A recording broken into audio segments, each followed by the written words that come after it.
আসসালামু আলাইকুম।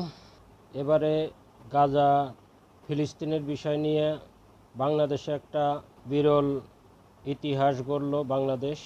চা নিয়ে বর্তমান আমরা কর্মসূচি ঘোষণাপত্র পাঠে শেষ।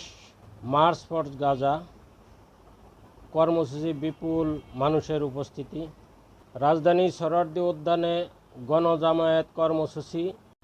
কিছু পরে এই গণজামায়াত শুরু হয়। সেখানে ফ্রি ফ্রি প্যালেস্টাইন স্লোগান দেন উপস্থিত জনতা।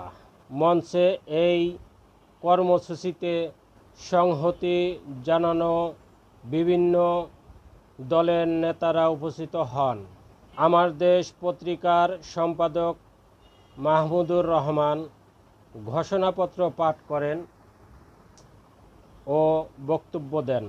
ফেসবুকে মার্চ ফর গাজা নামে একটি ইভেন্ট পেজ তৈরি করেছে Palestine solidarity movement Bangladesh, BNP, Jamaat-e Islami, Jatiya নাগরিক পার্টি, এনসিপি, হেফাজতে ইসলাম সহ বিভিন্ন রাজনৈতিক দলের নেতা, বিভিন্ন সংগঠন, ইসলামী বক্তা ও বিভিন্ন শ্রেণী পেশার গুরুত্বপূর্ণ ব্যক্তিরা ইতিমধ্যে মার্চ ফর গাজা শীর্ষক এই কর্মসূচিতে একাত্মতা প্রকাশ করেছেন।